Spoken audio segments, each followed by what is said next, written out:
Hmm. Oh, hi. Didn't see you there. All right. Well, let's try this live stream again. Right now, I think we're going live. We've been live for about 15 seconds. I can see that I got a new setup here. So we're trying something new.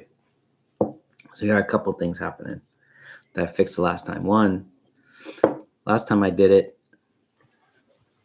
I had it set to unlisted. So I guess I was just live streaming to myself. I didn't realize that. I thought I had changed that, but I didn't. So that's different. Also, something was wrong with my lav mic, so I set up my other mic, so it should be sounding better. I can see the little icon here. It looks good. So fingers crossed that's working. I got my laptop right here so that I can see what's going on and hopefully manage things a little bit better. Manage time. Also, I can see what I'm seeing, and there's less of a lag between the two, so that's cool. The other thing is this is being streamed through my Osmo Action 5 cam, which I didn't know you could do that, and I just learned that. I've been trying to use a nicer camera, Sony A7R3 and A7R4, but I've been having a really hard time getting the software to work. The Sony imaging, I think it's called imaging webcam, something like that. It just does not want to work. And there was a recent update to, sorry, I got the coffee burps. There's a recent update to the Apple OS. So maybe that's part of it, because all the fixes were relating to going to the terminal and stuff. Anyways, it was too much in the weeds for me. I just couldn't figure it out. So I just stopped and tried to figure out other options. I think I can get my Ryko to work, and I just found the cable that might allow me to do it. So I might try that. That could give me two cameras, and the next step would be to have a switcher. That would be kind of cool to play with. But in the meantime, we're just going to try doing it through this YouTube studio thing. And so far, I don't know, I did a couple tests this morning, and it seems like it was working. So, if the chat's on, let me know if you can hear everything okay. And yeah, we'll just go. I got a couple things to share. I figured out how to screen share. So it's kind of distracting. I keep looking at this one. I apologize for that. But so I figured out how to screen share. So I thought I could show you my Wanderer overlay. And then also I opened up Premiere, and if I can screen share that screen, I thought I would show, just like the latest video that I just put up. I thought I could show some behind the scenes of how it's structured and stuff. I don't know if anyone's into that stuff, but it might be a cool way to engage and take a little peek behind the hood. Let's peek under the hood, I guess. So first off, though, Cortado. And a funny thing happened this weekend. A funny thing happened on the way to my YouTube. People seem to dig, the "oh hi, didn't see you there." I know it's silly, but that's the whole point. It's supposed to be silly, tongue in cheek, and all that stuff. Well, I saw two instances of celebs doing it this weekend. One of them was on Saturday Night Live. Donald Trump, fake Donald Trump, did it, and the other one was, let's try the screen share thing right now. Let's see if I can get this to work. Okay, bear with me. And hopefully the audio works too. Let's see, also share tab audio. Okay, so that's checked. All right, let's try this. Oh, look at, there's me in the corner right there. That's pretty cool. Okay, so check this one out. Oh, I gotta click. I was clicking the wrong thing. Okay. Oh, didn't see you there. This is Steering Wheel Explained by Valtteri Bottas. Nice try, Valtteri, trying to take my stuff. Man, that's pretty cool, because Valtteri is one of the coolest things to happen to F1 in a time. And he's a cyclist, so he's always doing some cool events, and he's got a great social media presence, I think. So that was really cool to stumble upon that. So let me see. Okay, now I can stop sharing that. Cool. So that was fun. It seemed like it worked too. I think. So yeah, so the other one was on the opening to Saturday Night Live. I don't have that pulled up. I didn't know how to find that. I would imagine that might be behind a paywall or something. So, but yeah, Trump in his, they were goofing on when that unfortunate incident where a man passed out, I think, in the Oval Office, and Trump did the same thing. So it's pretty good. Look it up.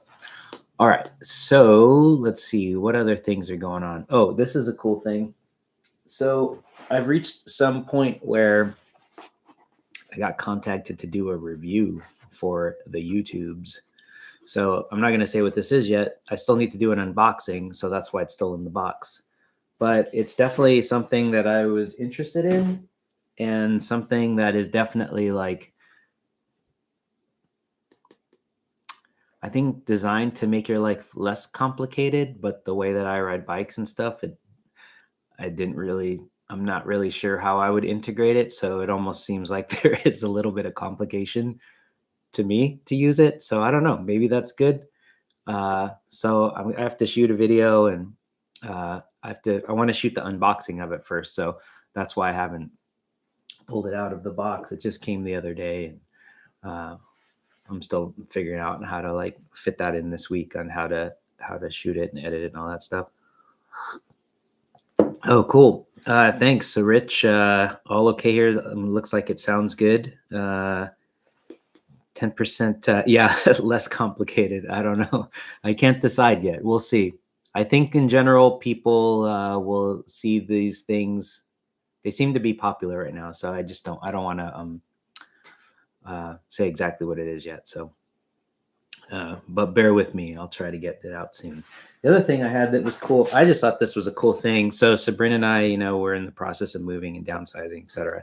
And so we've been going through books, and I found this book that I just think is so cool. But I don't really need it. So I think I'm just I actually listed it on eBay, I think. But if someone's interested, and if you want it, I can just drop it in the mail. It's pretty dang cool. It's called Be Expert with Map and Compass, the Orienteering Handbook. And it's from like I think it was from 1980. I've had it since I was a kid. Let's see here. This was published from 1976, but I think I've had it since about 1980. They put it out in concert with Silva Compass.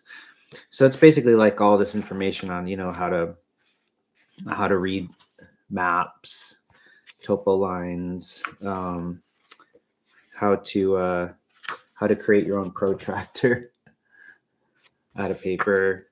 Let's see. Definitely like how to use compass, all these cool old compass information. And the cool thing about it, which I'm not sure how I'll be able to show you, but on the back, it's got this fold out thing. So this is your map that you use to do your test stuff.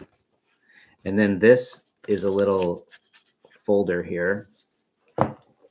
So in this folder, you've got, what is this? Oh, this is a little practicing protractor. It's just like on this paper. This thing is the coolest part, I think. It's a little plastic Silva compass. And it even says this is a Silva practicing compass on here. And so you can get all your bearings and stuff for all your tests. And then, because it's timely, they included some postcards that you could send to Silva in New York. I'm sure they're not there anymore. And you could say, what your interest is in, and how did you find out about it? I don't know. This stuff, I think, is just always so cool. Yeah, I think you're right, Rich, because this one, the copyright on this one is from 75, but I've seen older ones, and I think there's a newer one out there too. So when I was cleaning out stuff, I found like my handwritten notes from, I guess, probably the 80s, to date myself in there, where I did the test, and I'm sure since I graded myself, I passed with flying colors. But anyways, it's just such a cool book. And if you're into this stuff, learning how to read maps and compasses, it's a pretty awesome book.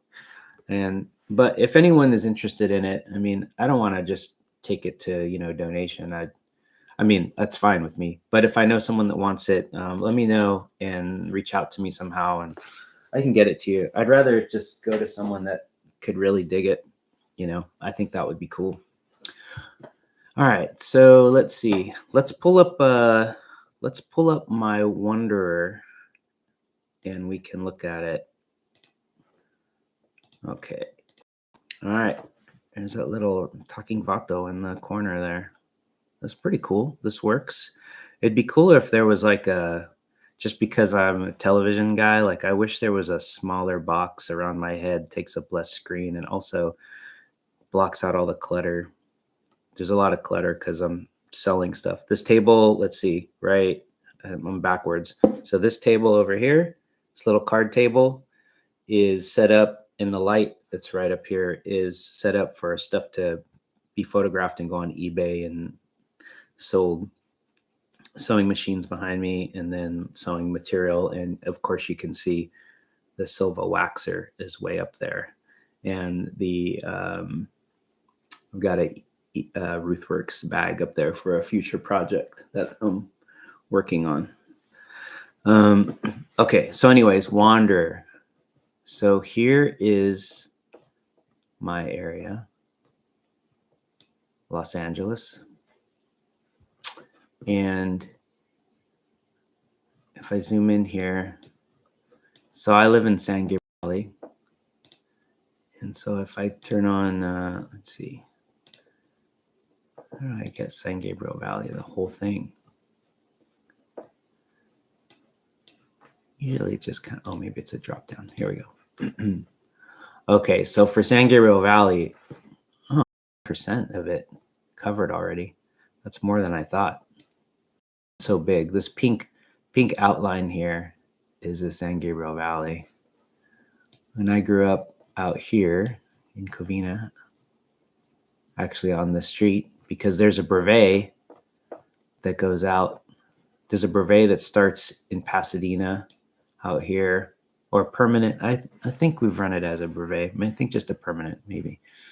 No, it's been a brevet for sure. And it goes out here. It goes a block away from where I grew up, and then circles through here. These are some pretty steep hills out to Benelli, which is where Raging Waters was. And then it goes up to this kind of, is it this one here? I think. Yeah. This is super cool. This is San Dimas Canyon Road. So you're in the city for this entire route. All this is all urban riding. But then when you get here, and you get past the golf course, which is this green space, I think, you start to climb up into the mountains here, and you go past this reservoir, and you're just like in this totally different place. It's pretty wild. And then you just go straight back.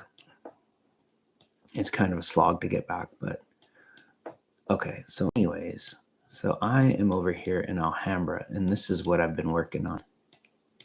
So if I just highlight this, okay, so here's my borders here. So you can see clearly like this area. So I'm at 40% now, and I wasn't able to do any rides on this last week. Just too much stuff going on.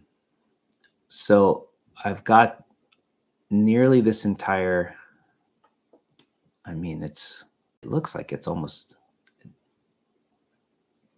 more than half of this, but so we've got all this done.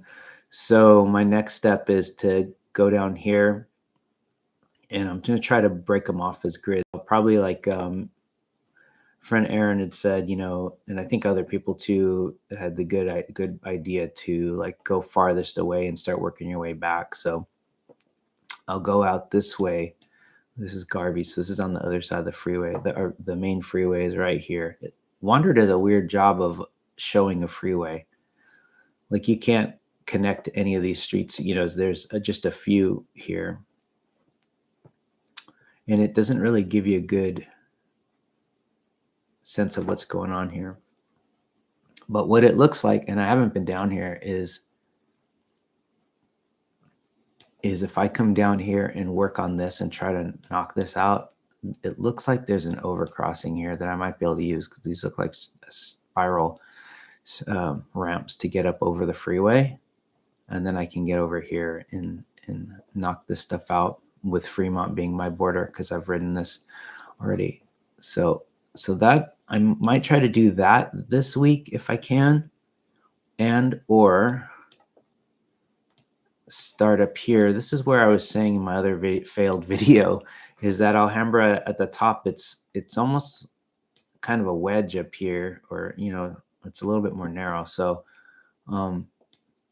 it's pretty, this part is really close to where I am. So another thought is just to come over here on Huntington, because I can get out here really fast. And then my border is Granada, I believe it is. Yeah, Granada. And just come in here and just start filling this in right here. And these, one of the last videos I did where I was just going up and down the streets, that's all this stuff. I just went up and down and up and down and up and down. And so I've got all these, and my thought is that if I might do that first, because if I use Mission here as a main drag, and this one I need to ride, but people use this as a freeway, and there's really, it's not going to be fun to ride, that's for sure. So I got to figure out a time to do it, maybe at night when there's less traffic, just to knock it out. I mean, this is a lot of, I don't know how far this is, but it's got to be 2 to 3 miles from edge to edge. So that'll probably add up to quite a bit of distance, but it's just not a fun street to ride. So I got to figure out a time where it's safe to go out and do it. And then either that, or if I come down one of these streets and maybe just, make a right turn and then get off it really fast. But you don't want to be going down here and having to make a left across any of this traffic unless there's a light. It's tough enough to even cross. I had that in one of my other videos where there's a few streets that cross, because this is right here, there's a rail line that's below grade. So that's why there's limited spots where you can cross and you take advantage of them. But there's a rise to go over the crossing. And so traffic visibility is kind of tough there. So I think, but this would give me a decent percentage, because if I just look at Mission being a border to bisect it almost east-west, that's a big chunk of it right there. They'll have all of this to do, all of this. That's a big part of Alhambra still to go. But I'm hoping that if I knock this part out, that'll get me closer to 50% here. And yeah, then we'll see how that goes. So that update on that. Let's see what other areas are there here. See, San Gabriel, it's only 12%. Pasadena should be pretty good. Yeah, South Pass is 66%. That's probably one I could knock off pretty quick too. South Pasadena is the area that I ride through all the time to get to the other stuff. So, these are my main connectors, but there's a lot. This is all climbing up here. This is all up on a hill, and this is really close by to us, but it's just a bummer because it's really steep and it's really close. You have no warm up, so it's not always fun. But I definitely, I use this as a connector all the time. This one would be probably glowing bright red. This one and this one would be glowing bright red if it was a heat map, because I use them all the time. But these are easy connectors right here to knock off. And even here, I can close these off pretty quick. So I could probably get this up to 70% with very little effort, because I'm always going up here. And you can see some of these I've filled in over time, but not with any real guidance, just for miscellaneous reason. This street here is a connector as well. So depending on where I'm going, it's there's a left or a right on these. And let's see about Pasadena. Yeah, Pasadena is pretty big, only 38%. And Altadena is probably small, 29%. Yeah. Let's see if, okay, Northeast LA. Oh, Northeast LA is, let's see if I can focus the area. What is that exactly? Oh, okay. Okay, so Montecito Heights here, I do this ride a lot. It's one of my favorite climbs. So this corner is filled in. These are all hills. This is all hills climbing. This is park space. And so there's a lot of riding up there. And where else? Yeah, this is the main drag. LA is over in this area. I think they're right here actually. So you use this drag a lot to get through town. And then,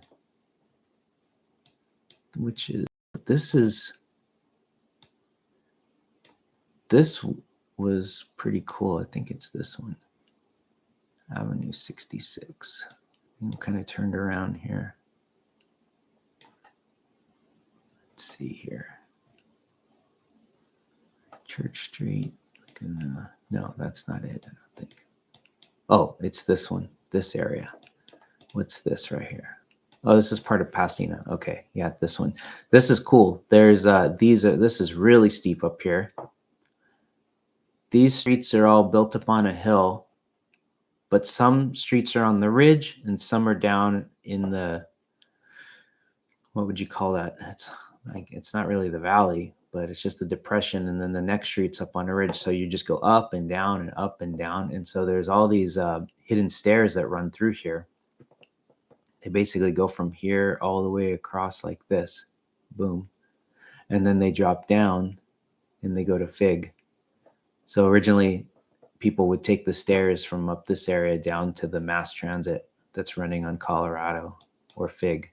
Here's Fig. I guess it was Colorado. But this area is beautiful. And I went up and explored it a few weeks ago, and the views from here looking northeast towards the mountains was spectacular because you're looking all the way across Pasadena. If I remember, you could see the Ritz-Carlton. Just looking up, like Mount Wilson is right here. So you're just looking straight across this way. It was really cool, really cool. And it was just kind of a happy accident that I ended up out there. I think I saw something about the hidden stairs. I forget what the name of it is, but I just wanted to go up there and check it out. And of course I went like one way where it was like the steepest way to get up there. I mean, brutally steep. And then I just started like going back and forth and back and forth. And some of the streets ran along the ridges and some of them paralleled them. So the street would go up and then really steep down and then up and really steep down just for short distances. But man, some people are very lucky. They've got some amazing views, but I'm sure they have a lot of fire danger up there. All right, so that's Wanderer is out right now. Unfortunately, no updates, a little behind, but hoping to do that maybe today, actually. I might be able to get out and do some today. I'm waiting to hear about some potential work, so I might take the time in between, go out and knock that out. Maybe, in an hour and a half, I can do a good chunk of this for sure. All right, so let's see. Let's change that, and I'll just see if I can share this other screen. Let's see. Window. Okay, here we go. All right, cool. So this is Adobe Premiere. This will just be a quick little nerdy thing for anyone who cares, anyone's editor that follows, because this is a cool thing that I just learned. So I'm taking a couple classes right now. I'm learning Unreal Engine, Blender. Those are pretty challenging, but one of the ones I'm taking is how AI is interfacing in post. And there are some pretty cool features that you can use. One, for example, is like here, this purple on my screen here is my own voice recording. So if I click on this, there are these features called Enhance. And oh, it looks like I even used it. I might have used it to clean my voice up. So you can press this button, turn it on and off, and it'll clean up your audio and change. You can change some of the. You can change if it's an intercom locked in the trunk, blah blah. You know, all these filters. That's pretty cool. I try not to use it too much because I think if you use it too much, it just sounds too weird. It's a fine line, and it's all subjective, right? It's all. But the thing that I just learned, so coming from Avid, whenever Avid was another editing program I used for 20 plus years. So learning Premiere, I had to kind of, it's just another tool in your toolbox, but it's got a whole different way it does things. So in Avid, whenever you move this blue bar, the playhead, you're on a clip. See how this white box is selected. So let me turn that off. So in Premiere, the way it worked normally up until this week, because I just figured out in my class the other night, it worked like this. So I move the playhead and this white box stays the same. But what happens is if I go into, these are my effect controls. I'm just going to put this here. Close this out. So bear with me. So for example, say I'm on this shot here.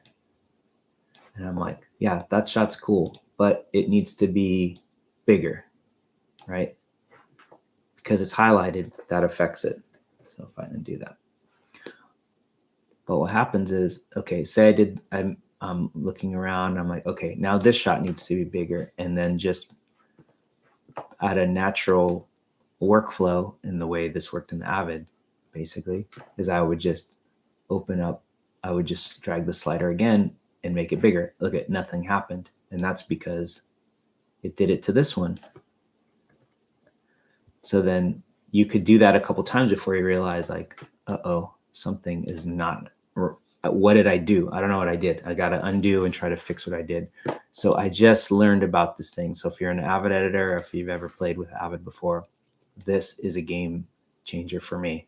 So now this thing is highlighting. So as I move my playhead around, I know that, okay, that's the selection, boom.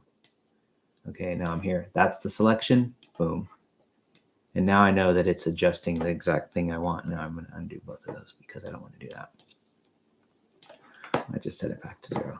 So anyways, that's a little bit of a editing tutorial for any of you editors out there.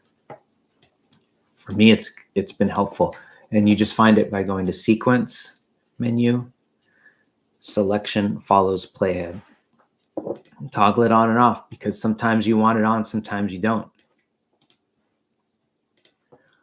For me, I've been leaving it on, and it's also specific to the sequence from what I can tell. So let's see if I open up this one.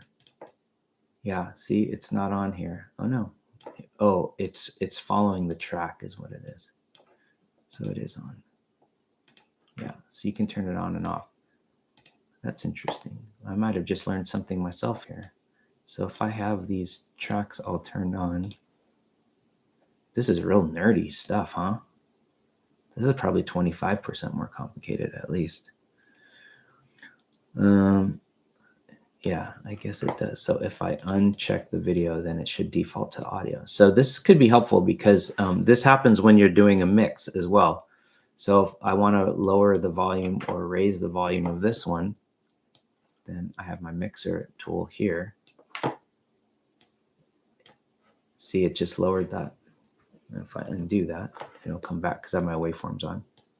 But what would happen before is if you have this off and you're like, okay, I want to lower this one, but see how this one's over here? I'm going to raise it so you can see it better. Oh, I didn't do it that time. So, oh, that's interesting. So it works differently for audio and video. That's actually good to know. There, look at us. We're learning together. Anyway, so that's what that's just a little fun tip that I learned for any of my editor heads out there. And just a little backstory on today's video that I just posted. It's just a repost, kind of. I did this. I went and covered this Hollywood Hellbomb thing for LA Taco a couple weeks ago, which was in downtown LA, and I edited something for them, but we ended up making it 90 seconds and vertical. So what I posted today on my YouTube is a longer version. It's an earlier cut, and it's just about 3 minutes. So there's just more footage mostly more footage of skaters having fun, like in this section here coming down. Like this guy was pretty cool. I got this cool people came to watch. A ton of people started to grow out into Hill Street. That was pretty cool effect. Someone else's flash had gone off, so I just managed to grab it. And then there's another interview. I think this guy's name was Miguel, if I remember right. And longer interview with this first guy. He was super excited. And so, yeah. And also I went back to for the horizontal. So you can just see more stuff going on. So I talked to the people at LA Taco, and they gave me, approval to repost it. So I just went ahead and put an alternate version up there so anyone could see it. And that's what that is. So yeah, I think that kind of wraps up. Oh, we got a little visitor here. Come here, kiddo. Here's Apples checking in on the live stream. So yeah, that's about it. I'm going to, I think I'll probably wrap it up a bit. Oh, good morning. Rather Be Biking. Thanks for watching. Appreciate you guys checking in. And hopefully the sound was better this time. Let me end this screen share. How do I do that? Figure that out here. Like this. Oh, stop sharing. There we go. Oh, apps. Easy, girl. We're on cam.